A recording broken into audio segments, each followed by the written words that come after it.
Bonsoir à tous et merci d'être sur News Jardin TV. Si vous aimez les plantes, les jardins, le jardinage, la botanique, la nature, eh bien vous êtes au bon endroit.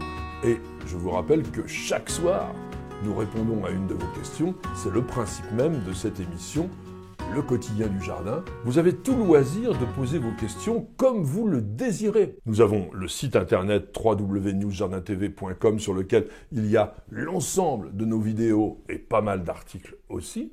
Vous pouvez, lorsque vous mettez un commentaire sur la chaîne YouTube de News Jardin TV, poser une question. Et puis surtout, si vous avez un problème particulier, notamment une identification de plante ou une maladie, des symptômes qui vous semblent bizarres, envoyez-nous des photos. Et là, il faut utiliser le mail contact@newsjardintv.com. Pour ce soir, c'est la question de Kamès que nous avons retenue. Elle est très courte. Il nous dit comment réussir un semis de caroube.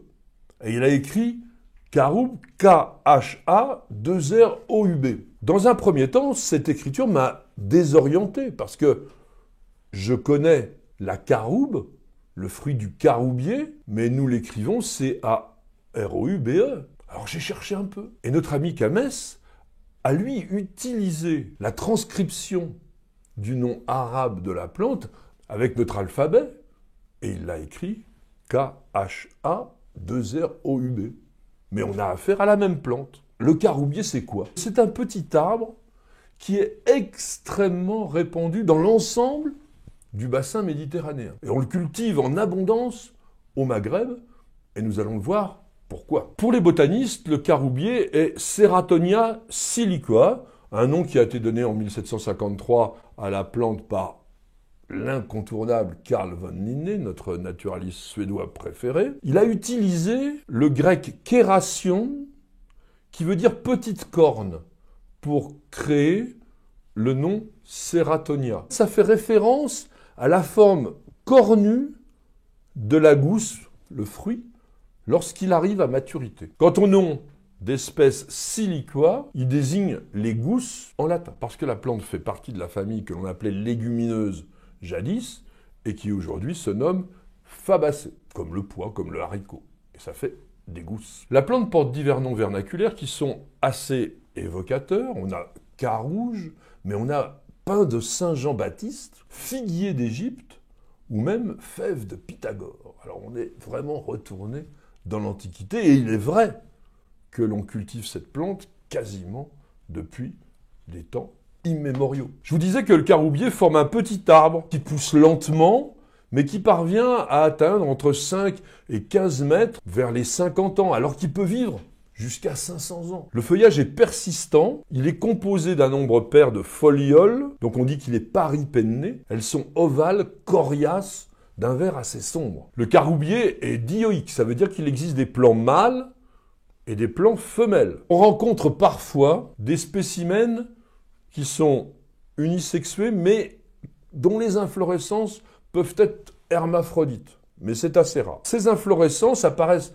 de juillet à septembre. Ce sont des grappes cylindriques, composées de 20 à 60 fleurs environ, d'un jaune rougeâtre parfois. Et attention, elles naissent sur des pousses âgées de plus de 2 ans, et même parfois directement sur les branches, et on appelle ce phénomène la cauliflorie. La pollinisation est effectuée soit par le vent, soit par les insectes. Il faut être patient parce que la fructification n'apparaît généralement que sur des arbres âgés de plus de 15 ans. Ces fruits sont des gousses pendantes, coriaces, qui peuvent atteindre 30 cm de long. Elles sont d'abord vertes, et puis elles se colorent petit à petit pour atteindre un brun foncé à maturité, mais entre leur apparition et cette maturité, il faut 1 an. Ces gousses contiennent entre 15 et 20 grosses graines brunes, plates, très dures, qui sont séparées par une pulpe fibreuse, spongieuse, farineuse, mais comestible, de couleur jaune, avec un goût assez sucré. En pleine production, un arbre peut fournir entre 300 et 800 kilos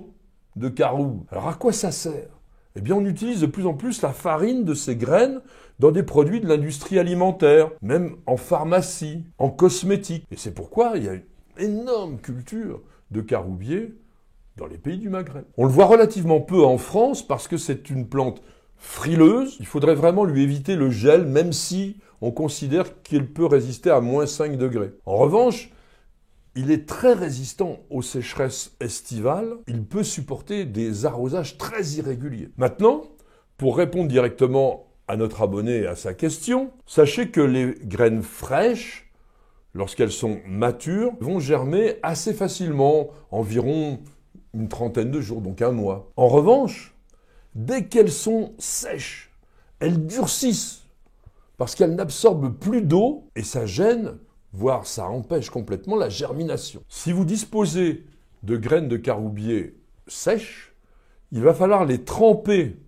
pendant 1 heure dans de l'acide sulfurique dilué à 50%. Attention, c'est extrêmement corrosif. Après cette heure qui sert à agresser la cuticule, c'est-à-dire l'enveloppe de la graine, vous allez rincer les graines en les laissant pendant 24 heures dans l'eau. Si vous n'avez pas d'acide sulfurique, vous pouvez essayer de tremper les graines dans de l'eau bouillante pendant 1/4 d'heure. Vous allez remuer comme si vous faisiez cuire des pâtes ou du riz, et puis vous laisserez mariner dans l'eau qui se refroidit pendant 24 heures. Alors vous allez me dire, pourquoi faire ça alors que dans la nature, la plante n'a pas d'acide sulfurique ou les graines ne passent pas dans l'eau bouillante? Eh bien, en général, la graine est absorbée par un herbivore et elle va séjourner dans l'estomac et le tube digestif pendant plusieurs heures et être agressée par les sucs gastriques qui sont aussi de l'acide mais naturel cette fois, et l'animal rejettera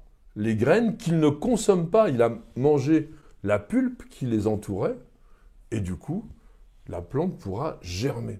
Lorsque vous réalisez votre semis de caroubier, vous allez poser les graines sur une terrine de préférence remplie de vermiculite ou de perlite. On ne les recouvre pas et on va disposer la culture près d'une fenêtre, dans une pièce à 21 degrés minimum. Et pourquoi près d'une fenêtre? Parce que la lumière est totalement indispensable à la germination. Alors attention, les semis donnent de manière totalement aléatoire des plants mâles ou des plants femelles. Or, ce que l'on cherche, c'est évidemment d'obtenir des gousses qui ne se formeront que sur les pieds femelles. On va souvent utiliser les caroubiers issus de semis comme porte-greffe, parce que vous pouvez très bien greffer un plant mâle sur un semis femelle ou vice-versa. Ça reprend dans tous les cas. Et l'avantage de la greffe, c'est que si vous prélevez un greffon sur un pied femelle, vous aurez une plante femelle. Et si c'est mâle, ça sera la même chose. La technique de greffage utilisée est la greffe en écusson à œil poussant que l'on effectue en mai-juin. Les semis, donc les porte-greffes, les sujets, doivent avoir entre 18 mois et 2 ans pour être suffisamment développés. Et généralement, ils vont donner leurs premières fleurs 5 à 6 ans après le greffage. Donc cette méthode gagne énormément de temps, puisque je vous disais tout à l'heure que à partir d'un semis, il faut une quinzaine d'années avant d'avoir les premières fleurs et les premiers fruits. On terminera avec une anecdote tout à fait intéressante. Pendant très longtemps, on a considéré que les graines du caroubier avaient un poids identique. En fait, c'est pas tout à fait exact. On les a utilisées comme unité de mesure, dans l'Antiquité notamment. Et du nom caroub est dérivé le nom kara, qui venait de l'arabe kirat, et que l'on utilise comme unité de mesure en joaillerie. Et à l'époque, le kara, le kirat, était le poids d'une graine de caroub, et on l'utilisait déjà dans le commerce des pierres précieuses. Alors peut-être aujourd'hui vous vous demandez ce qu'est un carat. Eh bien ça reste une unité de mesure pour la joaillerie qui correspond à un diamant d'un diamètre de 6,4 mm qui est taillé en 57 facettes. Merci à tous et à chacun de nous avoir suivis. J'espère que cette évocation d'un arbre qui est peu connu en France mais qui est très utile, vous avez pu le constater, vous aura intéressé. Et je vous rappelle que l'ensemble de la collection n'est accessible qu'aux membres de News Jardin TV, le club. Donc n'hésitez pas à devenir membre en cliquant tout simplement sur la petite fenêtre « Rejoindre » qui figure en haut à droite de la page d'accueil de notre chaîne YouTube. Petit à petit, grâce à vos questions et à mes réponses un petit peu bien sûr, nous réalisons une véritable encyclopédie très variée sur l'ensemble des choses du jardin, de la nature et du végétal. Alors je vous souhaite à tous et à chacun de passer une excellente soirée et je vous donne rendez-vous dès demain à partir de 19 h pour un nouveau numéro de notre émission journalière, Le Quotidien du Jardin. Et c'est sur News Jardin TV et nulle part ailleurs.